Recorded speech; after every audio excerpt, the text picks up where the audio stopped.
What is up, everyone? Welcome to episode 122 of the Idiotic Sports Talk. I'm your host, Liam Gavin, coming to you live from my dining room, and today I want to give you all my NBA Finals picks. We have the number 2 seed in the East, the Boston Celtics, taking on the number 3 seed out West, the Golden State Warriors, and this is the Celtics' first Finals appearance since 2010, and this is the Warriors' first final appearance since 2019, and they've made it there 6 out of the last 8 years, pure dominance by the Warriors when it comes to making the finals and winning the finals, as they won 3 of those 6 times.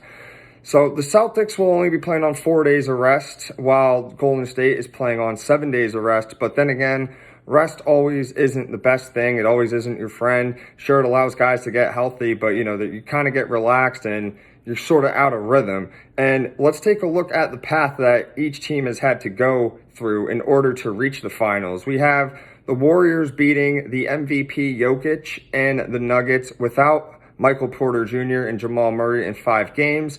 They beat a young and inexperienced Grizzlies team in 6 games. The Grizzlies are a good team. They definitely have a bright future. But, they were just a lot of those guys. They're making the playoffs for their first time in their career. And they beat a Mavericks team who, outside of Luka Doncic, really just had inconsistent players. And they had no good big men, So guys like Kayvon Looney, Draymond Green, Andrew Wiggins, they just dominated the paint. And I think it's going to be a lot tougher for the Warriors to dominate the paint against the Celtics with guys like Robert Williams and Al Horford lurking down there in the paint. And if you look at Boston, they swept KD, Kyrie, and the Nets. I know they had no Ben Simmons, but they still took care of business and got it done in 4 games.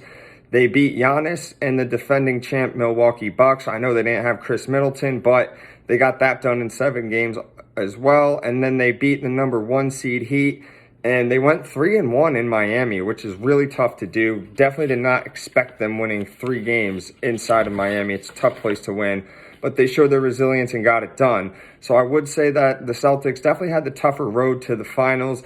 But the Warriors, they have way more experience. A lot of those guys, Klay Thompson, Draymond Green, Steph Curry, obviously, and Andre Iguodala, they all have 3 championships to their name. So they know what it's like to go to the finals. And both teams are pretty much built the same and play great team basketball. They don't try to force shots. They get to the open man and see what they can do. And the Warriors, I will admit, they have a better offense and they have way better shooters than the Celtics. But I give the slight edge of defense to the Celtics, but the Warriors' defense still can't be slept on. Still very, very good. And both starting 5s match up well versus each other. The big men match well against one another for each team. You'll have Tatum and Wiggins playing each other. You'll have Marcus Smart on Steph Curry, which will be good. Jaylen Brown and Klay Thompson guarding each other. So it's going to be good. They line up really, really well versus one another. And it's probably going to come down to the bench, which, in my opinion, I favor it to the Golden State Warriors. The Warriors have Jordan Poole, Otto Porter Jr., Jonathan Kuminga, Andre Iguodala, Gary Payton II, Damian Lee, and Biki Zelecta. Forget his first name. His last name's hard to pronounce, too. While the Celtics bench is pretty deep also. They have Derek White, Peyton Pritchard, Grant Williams, and Daniel Tice. And a big story is the coaching. So the Golden State Warriors have Steve Kerr, who coached the Warriors to 3 titles. And the Celtics have a rookie head coach, Ime Udoka, who was an assistant coach under Greg Popovich and won a championship or 2 in San Antonio as the assistant coach. So Ime is making his first finals appearance as the rookie head coach. Can't wait to see the job he does. He's coached these guys up so well, and hopefully he can win them the championship. And since 2014, when Steve Kerr, Steph Curry, Klay Thompson, and Draymond Green reshaped the Warriors, the Celtics are 9-7 against them. So I know the finals are way different animal than the regular season. But over the last 8 years, if there's a single team that can play the Golden State Warriors well and plays them tough, it's the Boston Celtics. Now, these teams played twice this season against each other. The Warriors won the first game in December by a score of 111-107. Boston won the second meeting in March by a score of 110-88.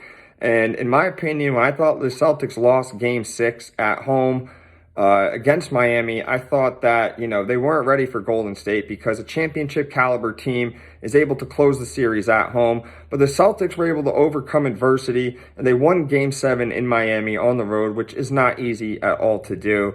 So I got the Celtics winning this in 6 or 7 games. People saying the Warriors are going to win in 4 or 5 games are crazy. If Golden State will win, it's going to be in 6 or 7 games.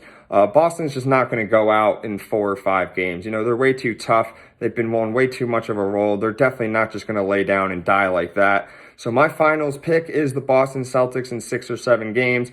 And make sure to tune in to Game 1 of the NBA Finals tonight at 9 p.m. Let me know what you guys think. Let me know your finals picks. Who's going to be finals MVP? Let me know all that good stuff. Thank you all for watching. Make sure you subscribe to my YouTube channel. Make sure you follow me on Instagram. Do what you can to share, like, and promote my content. Thank you all. Have a wonderful night, and let's enjoy the finals.